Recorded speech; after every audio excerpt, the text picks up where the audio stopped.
Brainjar Games is a relatively small studio, and what stands out most about the development of Dead as Disco is how they arrived at this concept. The core premise, that combat and musical rhythm are one and the same, wasn't born as a marketing gimmick. It emerged from a genuine question from the team: what would an action game look like where music isn't just a soundtrack, but the mechanic itself? When you play the demo, you can feel that this question was taken very seriously during development. The decision to add a custom music import system was a turning point in the creative process. According to President Will Cook, they had been considering this feature since the beginning, but only truly committed to it after a TikTok teaser in January 2025 generated a massive wave of community requests. This reveals a lot about Brainjar's development philosophy. They are willing to pivot the project if data suggests a specific decision will define the experience more profoundly. The testing process for this import system was unusual and quite telling of how the studio operates. They started by inviting around 200 Discord members for a closed NDA test, and following positive feedback, expanded to 3,000 testers and simply removed the NDA entirely.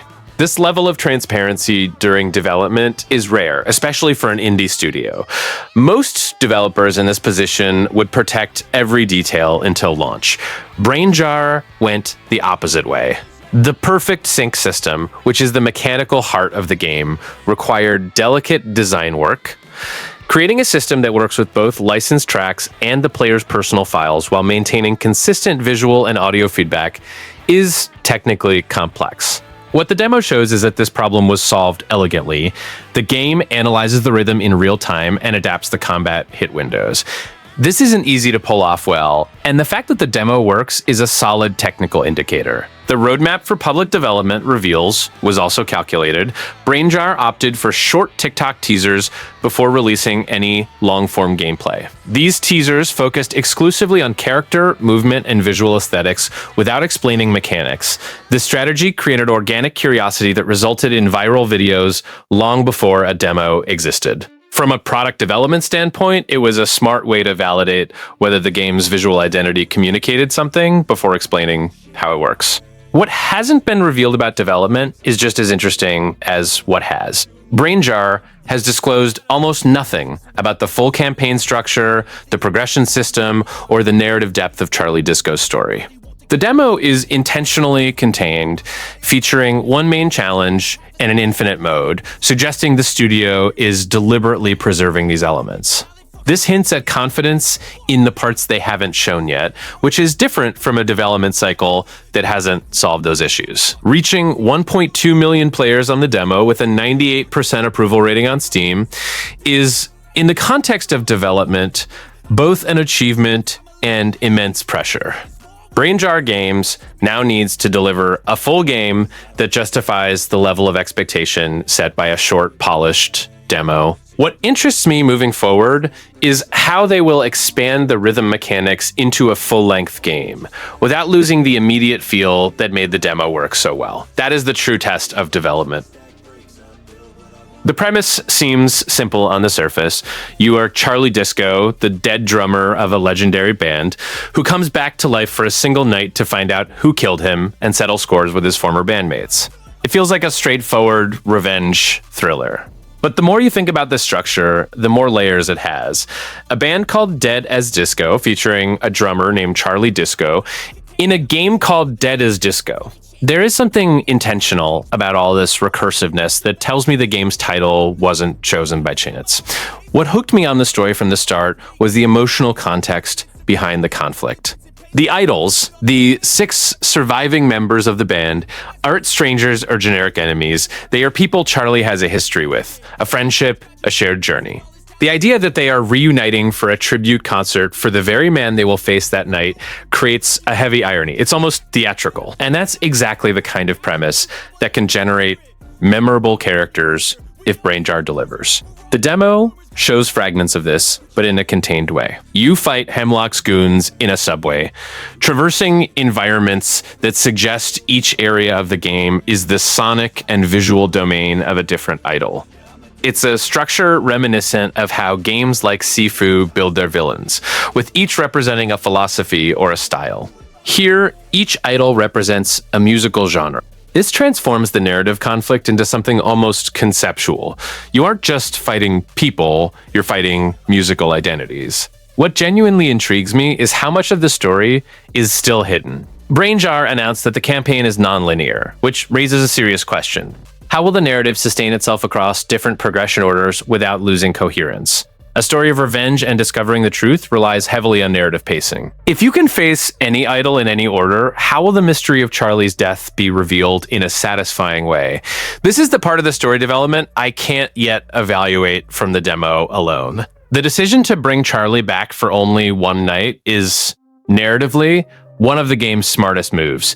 It creates automatic urgency without needing an on-screen timer. You feel the weight of the deadline within the premise itself. It's the kind of device good writers use to force dramatic intensity without excessive exposition. The demo doesn't explore this deeply, but the framework is there, and it's narratively solid. The little shown of the game's world makes me want to know more about the universe itself. The fact that the idols are described as living musical legends who became larger-than-life figures suggests this world treats musicians with almost mythological weight. Enemies have names like Stardoll Snipers and Fallen Dolls, faction names clearly linked to the idols. This indicates the game has more thoughtful world building than it appears, and that each idol likely has their own ecosystem of allies and aesthetics. To be honest, my concern is whether the story will have enough emotional depth to justify the mystery it promises. The find out who killed me formula can be executed in very shallow or very impactful ways, and the demo doesn't provide enough narrative material to know which direction Brainjar is heading. What's been shown so far is competent and aesthetically attractive. But for me, the game will win or lose. At the moment, Charlie finally discovers the truth. How that revelation is built will define if the story stays at the level of style or goes beyond it. The first thing you notice when you start playing is that the combat doesn't let you stay still. Every hit, dodge, and combo is synced to the beat of the music, and the game makes it clear from the first seconds that attacking offbeat is less efficient. It sounds obvious in theory, but in practice, it takes a while to stop fighting like any other beat 'em up and start fighting the way the game wants you to. When that click happens, the feeling is completely different from anything I've played recently. The system, called Beat Kunedo, is the heart of everything, and it's deeper than it looks at first glance. Attacks synced to the beat are stronger, dodge windows expand when you're in rhythm, combos flow following musical phrases, and special moves unlock at specific musical moments. This means understanding the structure of the music playing isn't just for aesthetic appreciation. It's a real mechanical advantage. It's a design that rewards those who pay attention. The fluidity of the controls in the demo impressed me more than I expected. Charlie's movement is extremely responsive, and every strike has a visual weight that matches the sound. Parries, dodges, and finishers work well together, creating the feeling that you are assembling a choreography during combat, not just mashing buttons. The transition between these actions is smooth enough to make you want to chain everything together, which is exactly the mindset a good beat-em-up needs to create. The Infinite Disco mode, which functions as the demo's arcade mode, is where I spent most of my time. You select the track, the arena, and the difficulty, and go. This is where the music import system truly shines. Testing with my own songs, you can see the game analyzes the rhythm in real time and adapts combat windows accordingly. Heavier songs create more intense and urgent gameplay, while slower tracks allow for a more calculated approach. The experience changes significantly depending on what you choose to play. What I can't fully evaluate yet is how this system will hold up over an entire campaign. The demo offers a slice of the main campaign and 13 playable tracks, which is generous but still a small snapshot. The game promises that each idol has a different musical style that forces you to adapt your combat rhythm from pulsing techno to melodic rock. This is a concept that could create real gameplay variety or turn into repetition with a different aesthetic. It's too early to tell. Co-op is an addition that interests me greatly, but the demo barely touches it. The idea that two players can create synced attacks and musical duets that don't exist in solo mode suggests Brainjar thought of this mode as more than just an extra. If they can truly make co-op create moments of genuine synchronization between two players, it will be one of the most unique experiences a beat 'em up has ever offered. But for now, it's just a promise. and indie game promises should be taken with caution. The demo is accessible enough for any action player to jump in without trauma, but it also has layers for those who want to truly master the rhythm. Maintaining this balance for a whole game, especially with a system that depends on the music playing at any given moment, is a design challenge that will define whether Dead as Disco is remembered as a genre classic or just that stylish game that didn't quite deliver. The first thing Dead as Disco does when you open it is visually assault you, and I mean that as a compliment. The saturated neon, volumetric smoke, and floor reflections create a nightclub atmosphere that you feel before you even understand what you're looking at. It's not a look that tries to impress through rendering techniques. It's a look that tries to create a state of mind, and it succeeds very efficiently within the first few seconds. The inspiration from pulp films and underground comics is visible in every frame. Character proportions are exaggerated, combat poses are theatrical, and the stages have the aesthetic of a set rather than a realistic environment. This is a very specific art direction choice, and it works because it's consistent. Nothing in this game feels accidental. Every visual element exists to reinforce that you aren't in a normal world, but in a universe where musicians are demigods, and every fight is a performance. Charlie Disco's character design is one of the strongest visual points. He strikes that difficult balance between being memorable and being versatile enough to accept fashion customizations without losing his identity. The character's lines communicate attitude without needing a single dialogue line. You look at him and understand who he is, where he comes from, and what kind of energy he brings to combat. This is character design executed with real competence. What caught my attention while playing the demo was how the visual environment reacts to combat. When you're in rhythm, visual effects intensify subtly, as if the world around Charlie is responding to the synchronization. Flashes of light, particles and color dynamism change with the player's performance. This creates visual feedback that reinforces the rhythm system without relying exclusively on sound.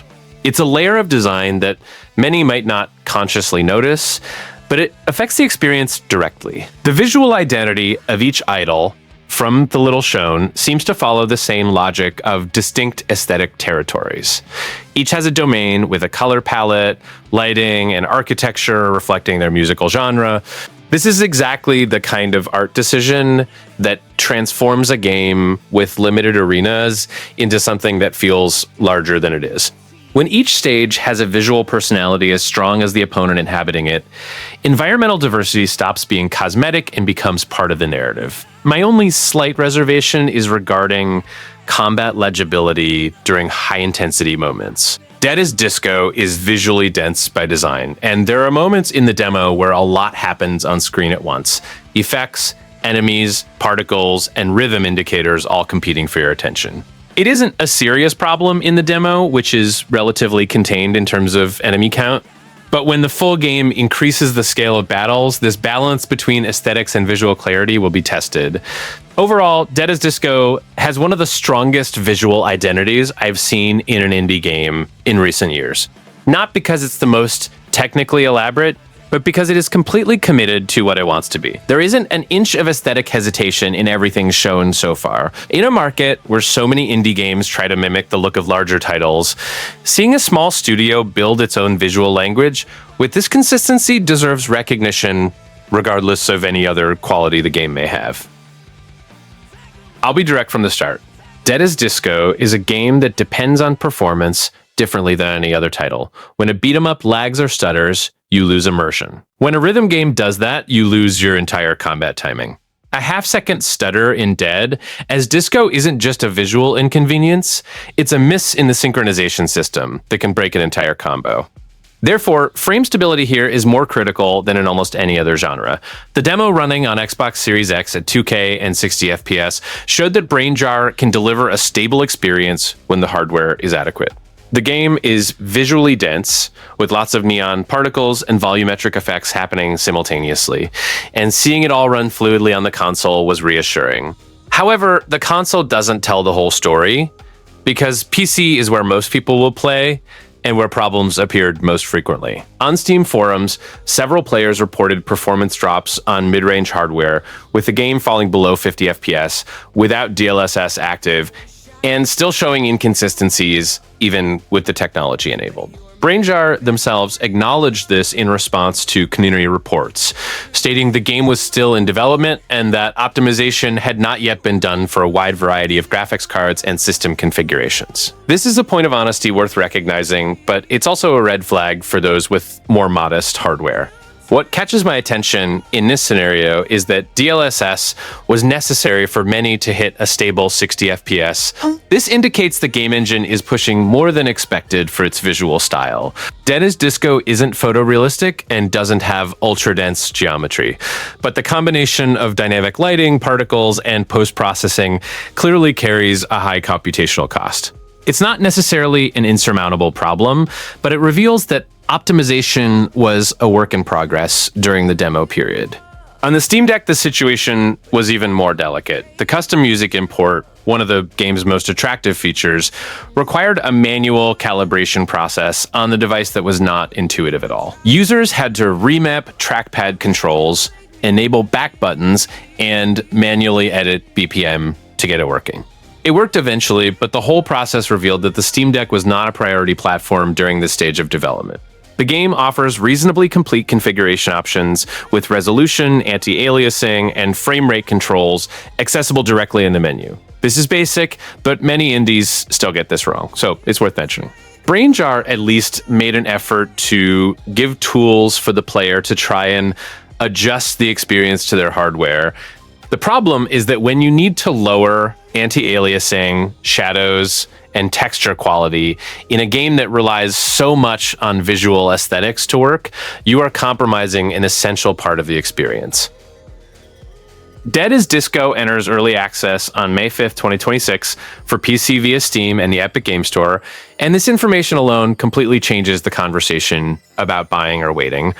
Early access is not a full release. It is a different contract between player and developer, and before any other analysis, you need to understand that you are paying for an experience that is still being built. This isn't necessarily bad, but it's a decision that requires awareness.